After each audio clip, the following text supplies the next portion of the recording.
കുഞ്ഞുങ്ങളെ ഈ പാഠത്തിൻ്റെ അവസാനത്തിൽ സർഫസ് കെമിസ്ട്രിയുടെ അവസാനത്തിലാണ് നമ്മളിപ്പോഴും. ഇതിൽ ഏറ്റവും അവസാനത്തെ topic applications of colloids. Applications of colloids.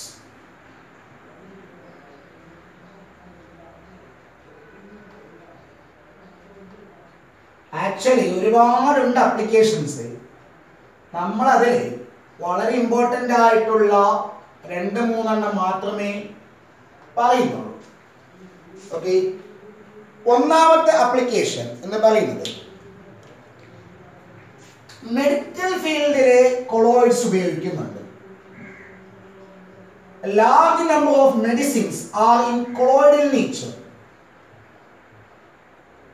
Large number of medicines are colloidal in nature.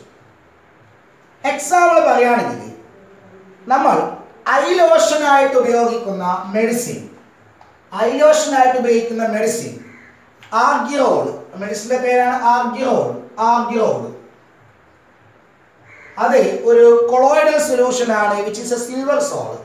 Okay, which is a silver sol. Argyrol is a silver sol which is used as a an ഐലോഷൻ.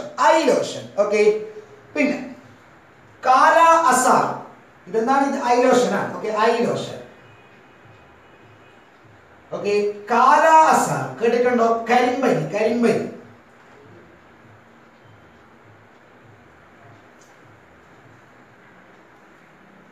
ഇതിന്റെ ട്രീറ്റ്മെന്റിന് ഉപയോഗിക്കുന്ന medicine colloidal ആന്റിമണിയാണ്. Okay, colloidal antimony. Colloidal antimony is used for the treatment of kala asar, okay, dark fever. Naide shekula pe, okay. Then varane intermuscular injection വേണ്ടിട്ട് ഉപയോഗിക്കുന്ന intramuscular injection.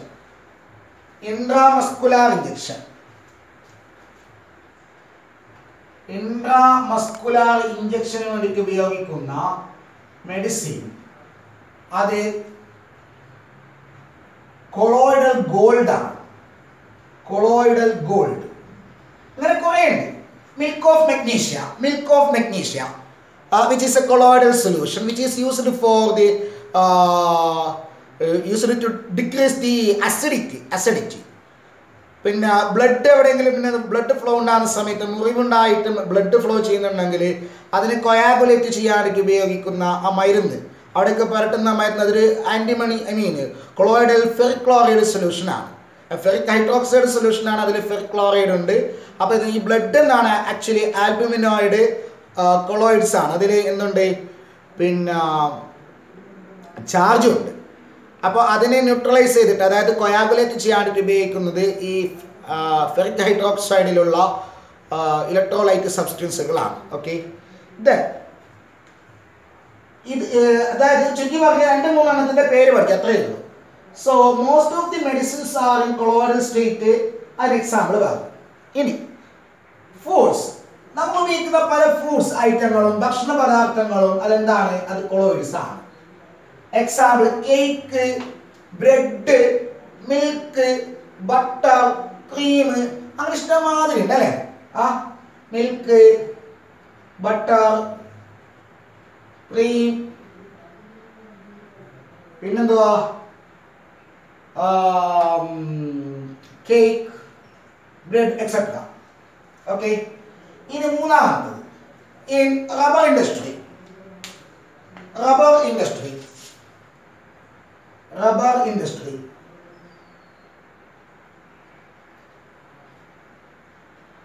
എന്താണ്? നമ്മൾ സാധാരണ rubber എന്ന് പറഞ്ഞാൽ ആക്ച്വലി എന്താണ്? റബ്ബർ മരത്തിന്റെ കറയിൽ നിന്നും ലാറ്റക്സിൽ നിന്നും കിട്ടുന്നതാണത്. ശരിയല്ലേ? ആക്ച്വലി ഈ റബ്ബർ ലാറ്റക്സ് എന്ന് പറയുന്നത്, റബ്ബർ ട്രീയിൽ നിന്നും ലഭിക്കുന്ന റബ്ബർ ലാറ്റക്സ് എന്നുള്ളത് നെഗറ്റീവ് ചാർജുള്ള കൊളോയിഡ്സ് ആണ്. ഓക്കെ, ആക്ച്വലി അതൊരു കൊളോയിഡൽ സൊല്യൂഷൻ ആണ്, consisting of negatively charged colloidal particles.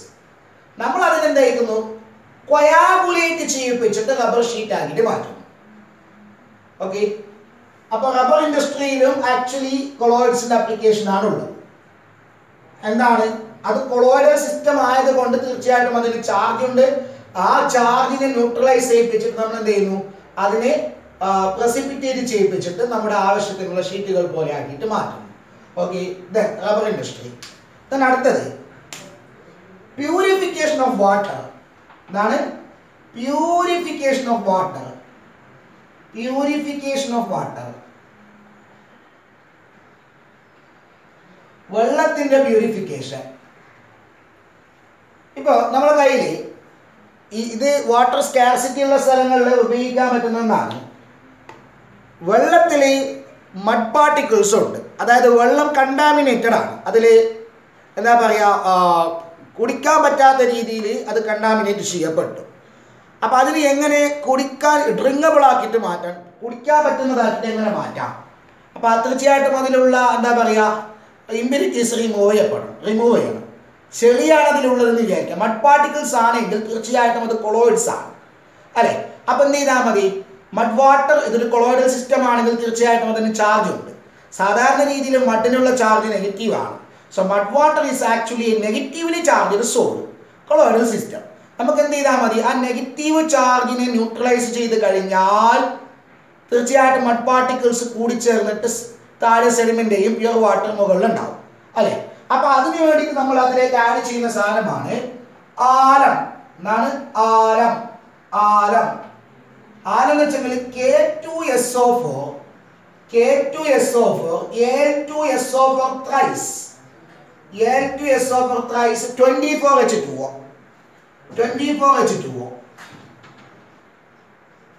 ഇതിന്റെ പേരാണ് പൊട്ടാഷ് ആലം. അപ്പോൾ ഇതൊരു ഡബിൾ സാൾട്ട് ആണ്. ഇതിനെ നമ്മൾ പിന്നെ വെള്ളത്തിലേക്ക് ആഡ് ചെയ്യുമ്പോൾ, ആ മട്ടി വാട്ടറിലേക്ക് ആഡ് ചെയ്യുന്ന സമയത്ത് ഇത് ഫുള്ള് ഡിക്കമ്പോസ് ചെയ്തിട്ട് അതിൽ നമുക്ക് Al3+ അയോണുകൾ കിട്ടും. ആ Al3+ അയോണുകൾ മഡി വാട്ടറിലുള്ള നെഗറ്റീവ് ചാർജുള്ള കൊളോയിഡൽ പാർട്ടിക്കിളുമായിട്ട് കമ്പൈൻ ചെയ്തിട്ട് അതിന്റെ ചാർജ് ന്യൂട്രലൈസ് ചെയ്യുന്നു. അങ്ങനെ മഡ് പാർട്ടിക്കിൾസ് താഴെ സെഡിമെന്റ് ചെയ്യുന്നു, പ്രസിപ്പിറ്റേഷൻ സംഭവിക്കുന്നു, പ്യുവർ വാട്ടർ മുകളിൽ ഉണ്ടാവും. ഓക്കെ, ഇങ്ങനെയാണ് വെള്ളത്തിന്റെ പ്യൂരിഫിക്കേഷൻ നടത്തുന്നത്. അഞ്ചാമത്തത് ആർട്ടിഫിഷ്യൽ റെയിൻ. എന്താണ് ആർട്ടിഫിഷ്യൽ റെയിൻ?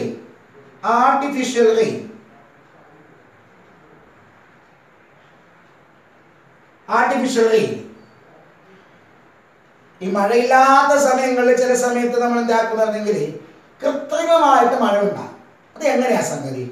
എന്ത് ചെയ്യുമെന്ന് പറഞ്ഞാൽ ഈ മേഘങ്ങൾ എന്ന് പറയുന്നത് ആക്ച്വലി എന്താണ്? അത് കൊളോയിഡ്സ് ആണ്, ക്ലൗഡ്സ്. അതിൽ ഡസ്റ്റ് പാർട്ടിക്കിൾസും വാട്ടർ ഡ്രോപ്ലെറ്റുകളെല്ലാം ചേർന്നിട്ടുള്ള കൊളോയിഡ്സ് ആണ് ആക്ച്വലി ഈ ക്ലൗഡ് എന്ന് പറയുന്നത്. അതുകൊണ്ട് തന്നെ അതിന് ചാർജ് ഉണ്ടാവും. ചാർജ് ഉണ്ടാവും. സാധാരണ രീതിയിൽ മഴ കിട്ടണമെന്നുണ്ടെങ്കിൽ ഉണ്ടല്ലോ, ഈ മേഘങ്ങളിൽ അടങ്ങിയിട്ടുള്ള വെള്ളത്തിന്റെ അളവ് ഒരു പ്രത്യേക എമൗണ്ട് വാട്ടർ അതിലുണ്ടാവും, വാട്ടർ കണ്ടന്റ് ഉണ്ടാവും. അത് മാത്രമല്ല മേഘത്തിന് ഒരു പ്രത്യേക സൈസും വേണം. ഇത് രണ്ടും ഉണ്ടെങ്കിൽ മാത്രമേ ആ മേഘത്തിൽ നിന്ന് നമുക്ക് മഴ കിട്ടത്തുള്ളൂ. അപ്പൊ ഈ മഴയില്ലാത്ത സന്ദർഭങ്ങളിൽ നമ്മൾ എന്താക്കുന്ന അറിയാവോ, ഹെലികോപ്റ്ററോ മറ്റോ ഉപയോഗിച്ചിട്ട് ഈ ക്ലൗഡിൽ പോയിട്ട് സിൽവർ അയോഡൈഡ് പോലുള്ള ഇലക്ട്രോലൈറ്റ് സ്പ്രിങ്കിൾ ചെയ്യും. അപ്പൊ ഇതെന്താകുന്നത്, ഈ ഇലക്ട്രോലൈറ്റ് സ്പ്രിങ്കിൾ ചെയ്യുമ്പോൾ അതിന് ഓപ്പോസിറ്റ് ചാർജ് ഇതിന്റെ ചാർജിനെ ന്യൂട്രലൈസ് ചെയ്യും. ഇപ്പൊ രണ്ടും ഒരേപോലുള്ള ചാർജ് ആയതുകൊണ്ട് ഒരിക്കലും അടുത്ത് വരാൻ സാധ്യതയില്ല, ശരിയല്ലേ? അപ്പൊ എന്താണ് ഇത് ചാർജ് ന്യൂട്രലൈസ് ചെയ്ത് കഴിഞ്ഞാൽ ഈ മേഘങ്ങൾ പരസ്പരം കമ്പൈൻ ചെയ്തിട്ട് ജൈജാനിക് ആയിട്ടുള്ള ക്ലൗഡ് ആയിട്ട് മാറും. അപ്പൊ അതിന് ആവശ്യത്തിന് എന്താ പറയുക, വാട്ടർ കണ്ടന്റ് ഉണ്ടാകും.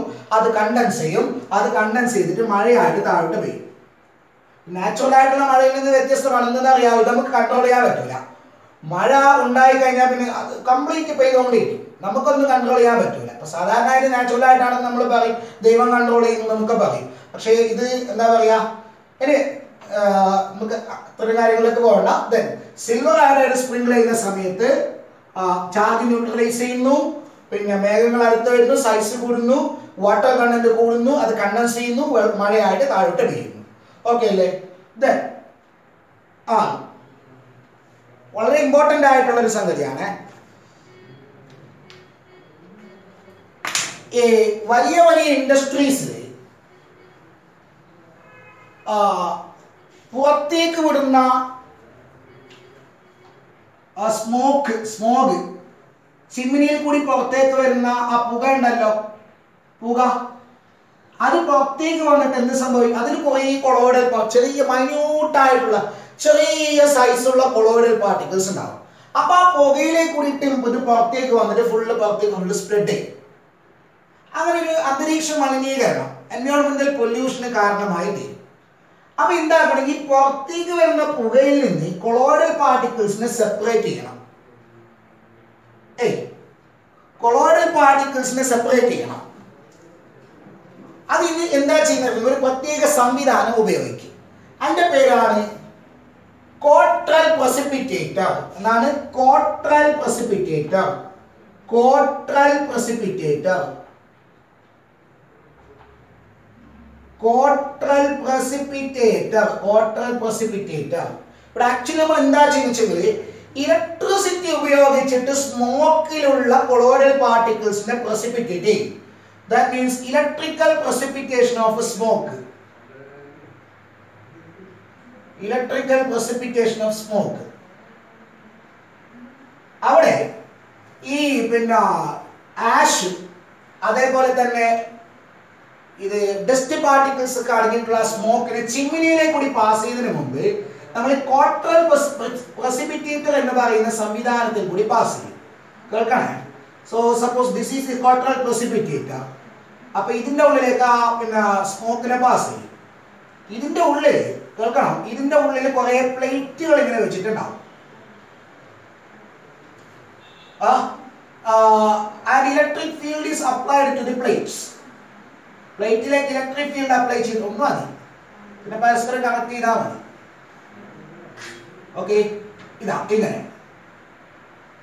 അപ്പൊ ഇത് പോസിറ്റീവ്, ഇത് നെഗറ്റീവ് ആണെന്ന് വിചാരിക്കാം. അപ്പൊ പോസിറ്റീവ് ചാർജ് ഉള്ള പ്ലേറ്റ്, നെഗറ്റീവ് ചാർജ് ഉള്ള പ്ലേറ്റുകൾ അതിന്റെ ഉള്ളിലുണ്ട്. അപ്പൊ ഈ സ്മോക്ക് ഇതിലേക്ക് കൂടി വരുമ്പോൾ ആ സ്മോക്കിൽ ഒരുപാട് ആഷ് പാർട്ടിക്കിൾസും അതേപോലെ ഡസ്റ്റ് പാർട്ടിക്കിൾസും ഉണ്ടെന്ന് ഞാൻ പറഞ്ഞിട്ടുണ്ടല്ലോ. ചിലതിന് പോസിറ്റീവ് ചാർജ് ഉണ്ടാവും, ചിലതിന് നെഗറ്റീവ് ചാർജ് ഉണ്ടാവും. നെഗറ്റീവ് ചാർജ് ഉള്ളവർ പോസിറ്റീവ് പ്ലേറ്റിൽ തട്ടിയിട്ട് അതിന്റെ ചാർജ് ലോസ് ചെയ്യും. നെഗറ്റീവ് ചാർജ് ഉള്ളവർ പോസിറ്റീവ് ചാർജിൽ തട്ടിയിട്ട് അതിന്റെ ചാർജ് ലോസ് ചെയ്യുന്നു. പോസിറ്റീവ് ചാർജ് ഉള്ളവർ നെഗറ്റീവ് പ്ലേറ്റിൽ തട്ടിയിട്ട് അതിന്റെ ചാർജ് ലോസ് ചെയ്യുന്നു. അങ്ങനെ ചാർജ് നഷ്ടപ്പെട്ടിട്ട് അത് എന്താവുന്നെങ്കിൽ ആഷ് പാർട്ടിക്കിൾസ് എല്ലാം പ്രസിപ്പിറ്റേറ്റ് ചെയ്തിട്ട് ഇതെവിടെ ഇങ്ങനെ നിൽക്കും, അല്ലെങ്കിൽ താഴെ സെഡിമെന്റ് ചെയ്തിട്ടുണ്ടാവും. അതിനെ മെക്കാനിക്കലായിട്ട് റിമൂവ് ചെയ്യാം. സോ ഈ കൊളോയിഡൽ പാർട്ടിക്കിൾസ് റിമൂവ് ചെയ്യപ്പെട്ടിട്ടുള്ള സ്മോക്കിനെയാണ് നമ്മൾ ചിമ്മിനിയിലേക്ക് കൂടിയിട്ട് പാസ് ചെയ്യുന്നത്. So this is free from all type of dust particles. Okay, അപ്പൊ ഇതാണ് Cottrell precipitator or electrical precipitation of smoke എന്ന് പറയുന്നത്. And last one, seventh one, formation of deltas. Formation of deltas. എന്താ ഡെൽറ്റ എന്ന് നിങ്ങൾക്ക് അറിയാലോ. Delta എന്താണ്? വലിയ റിവറുകൾ കടലുമായിട്ട് കൂടിച്ചേർന്ന സ്ഥലത്ത് ഡെൽറ്റ ആകൃതിയിൽ അഴിഞ്ഞുകൂടുന്ന മണ്ണ്, ചെളി, ഫലഭൂയിഷ്ഠമായ പ്രദേശങ്ങളാണത്. സുന്ദർബൻ ഡെൽറ്റ നിങ്ങൾ കേട്ടിട്ടുണ്ടാവും. എങ്ങനെയാണ് ഡെൽറ്റാസ് ഫോം ചെയ്യുന്നത്?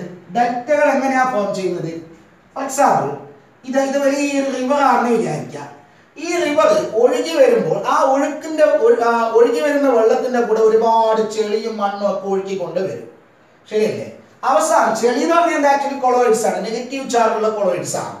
അപ്പോൾ ഇത് കടലുമായി കൂടിച്ചേർന്ന്, ഇതാണ് കടൽ എന്ന് വിചാരിക്കുക, കൂടിച്ചേരുമ്പോൾ അതിൽ കടൽ വെള്ളത്തിൽ Na+Cl- ഇലക്ട്രോലൈറ്റുകൾ ഉണ്ട്. അപ്പൊ അതിലുള്ള പോസിറ്റീവ് ചാർജുള്ള അയോണുകൾ ഈ മഡുമായിട്ട് കമ്പൈൻ ചെയ്തിട്ട് മഡിന്റെ നെഗറ്റീവ് ചാർജ് ന്യൂട്രലൈസ് ചെയ്യും. അതിന്റെ ഫലമായിട്ട് മഡ് എന്താവുന്നു? അവിടെ പ്രസിപ്പിറ്റേറ്റ് ചെയ്യും. അങ്ങനെ ഡെൽറ്റ ഷേപ്പിൽ മണ്ണ് അവിടെ അടിഞ്ഞു കൂടും, നല്ല ഫലഭൂയിഷ്ഠമായ പ്രദേശങ്ങളായിട്ട് മാറും. അപ്പൊ ഡെൽറ്റ ഫോം ചെയ്യുന്നത് ആക്ച്വലി മഡ് എന്ന് പറയപ്പെടുന്ന കൊളോയിഡ്സിന്റെ പ്രസിപ്പിറ്റേഷൻ വഴിയാണ്. So these are the important applications of colloids.